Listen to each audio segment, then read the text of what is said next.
আসসালামু আলাইকুম, সবাইকে অগ্রিম ঈদের শুভেচ্ছা, ঈদ মোবারক। আজকে চলে আসলাম গরুর হাটে। এটা দিয়াবাড়ি গরুর হাট। অনেকেই হয়তো বা গিয়েছেন বা জানেন। তো আজকে আমি আমাদের গরু কেনার জন্য এই হাটে এসেছি। তো চলুন আজকে এই হাট সম্পর্কে একটু জানি, কেমন গরুর দাম কীরকম, তো জানার চেষ্টা করব। সেই সাথে আমাদের গরুটাও কিনে ফেলবো।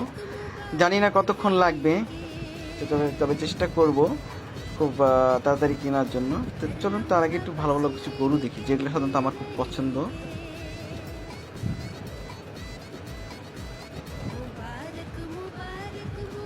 এখানে আসলে শুরুর দিকে তো ভিতরে আর গরু আছে। তো প্রথম দিক দিয়ে যখন যাচ্ছিলাম, দুই পাশে মোটামুটি ভালোই কিছু গরু ছিল। আপনারা দেখতে পাচ্ছেন একই সাথে এখানে যারা গরু নিয়ে এসেছে এবং তারা এখানে কিন্তু বেশ কয়েকদিন থাকতেছে, রান্না করে খাইতেছে, এগুলো আমরা দেখব। তাদের জীবনটা এখানেই কাটতেছে। আসলে প্রিয় জিনিস তারা বিক্রি করে তারও একটা আশা নিয়ে এসেছে। দেখতেই পাচ্ছেন তারা খাওয়া দাওয়া করতেছে এই পরিবেশের মধ্যেই, যদিও পরিবেশটা খুব একটা ভালো না, তারপরেও কি আর করা। বিভিন্ন জাত প্রজাতি আছে, ক্রস আছে। তবে আমার প্রিয় আমাদের দেশি যেই ষাঁড়, সেটা খুবই আমার খুব পছন্দ, দেখতে খুব সুন্দর লাগে। এছাড়া বিভিন্ন দেশ বিদেশি বিভিন্ন জাতের গরুও ভালোই, তবে আমি সাধারণত দেশি ষাঁড়টাকে বেশি পছন্দ করি। আর হাটে যাওয়ার অভিজ্ঞতা অন্যরকম, একটু পর পর থাকি কখন কোন গরু এসে ধাক্কা দিবেই করবে। তবে আগেই বলে রাখি, যারা হাটে যাবেন, হাট কিন্তু নোংরা, আপনারা দেখতেই পাচ্ছেন। তো যাওয়ার আগে সুন্দর করে ভালো করে একটা প্রিপারেশন নেবেন। সেটা হচ্ছে যে নর্মাল ট্রাউজার পরলে সবচেয়ে ভালো, সেই সাথে মোটা জুতা বা ভারী জুতা পরে যাবেন, যেহেতু এখানে খুব ময়লা। আর চেষ্টা করবেন যারা সুস্থ স্বাভাবিক তারাই যাওয়ার জন্য। এই হাটে অ্যাকচুয়ালি বাচ্চা বা মেয়ে মানুষ নিয়ে না যাওয়াই ভালো, কারণ তারা খুব বেশি একটা পরিশ্রম করতে পারে না, আর জায়গাটা খুবই নোংরা। আর যেহেতু হাটে সাধারণত বেশিরভাগ খোলাই হয়, খুব কম পরিমাণ জায়গাতে হয়তো বা গরু রাখা হয় যেখানে আবার মানুষই করতে পারে না। সো হাটে যাওয়ার আগে রোদ এবং বৃষ্টি দুটোর কথাই মাথায় রাখা উচিত। একটা ছাতা যদি নিয়ে যেতে পারেন সবার জন্য ভালো। এই গরুটা আমরা খুব পছন্দ করেছিলাম, যদিও দামে হয়তো বা হয়নি মিল, তবে এরকমই কাছাকাছি একটা গরু কিনেছি। এটা আরেকটা গরু। আমি মোটামুটি এই গরুগুলোই খুব পছন্দ করেছি।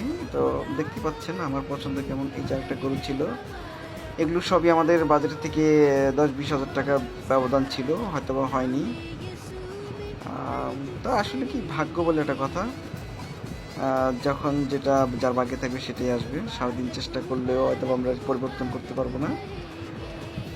খুবই ভালো লাগছে। দেখেন আমার অনেক মনে হচ্ছে যে আসলে শৈশবে ফিরে গিয়েছিলাম, যখন আমার বাবার সাথে যাইতাম। এখন তো আর ওইভাবে যাওয়া হয় না, এখন আমরাই বড় হয়ে গেছি, বাবাও নাই। তো অনেকটা নস্টালজিক ব্যাপার।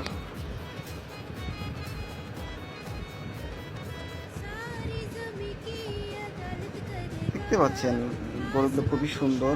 আসলে আমাদের দেশে কিন্তু প্রচুর পরিমাণে গরু আছে, সেটা হোক ছাগল, ভেড়া কিংবা গরু বা মহিষ।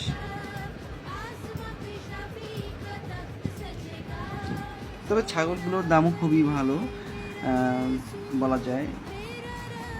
আর গরু আমার কাছে মিক্স ছিল, মনে হচ্ছে কখনো বেশি কখনো কম।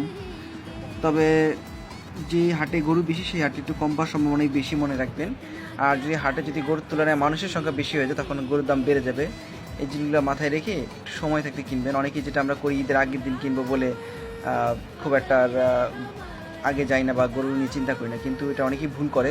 দেখা যাচ্ছে অধিকাংশ সময় ঈদের আগের দিন গরু থাকে না, বা গরু থাকলে খুব দাম থাকে, তখন হয়তো অনেক সাহায্য কুলায় না।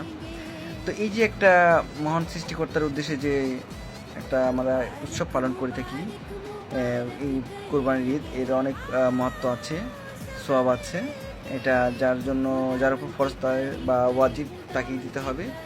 যার সাধ্যে নাই সে না দিলেও চলবে। তো দিন শেষে আমি একটা কথাই বলবো, এই যে গরুটা আমি কিনেছি, এই গরুটার দাম পড়েছে 1,48,000, দেখতেই পাচ্ছেন। আর এর হচ্ছে ভাই এই যে টাকা দেওয়া হচ্ছে। তো কোরবানি মাংস সবাই মিলেই খাবো, আশেপাশে যারা কোরবানি দেয়নি তাদের দিকেও তাকাবো। তো আমাদের কেনাকাটা প্রায় শেষ, চলে যাব। সবাই আমার জন্য দোয়া করবেন। সবাইকে অগ্রিম ঈদের শুভেচ্ছা, ঈদ মোবারক। আল্লাহ হাফেজ, আসসালামু আলাইকুম।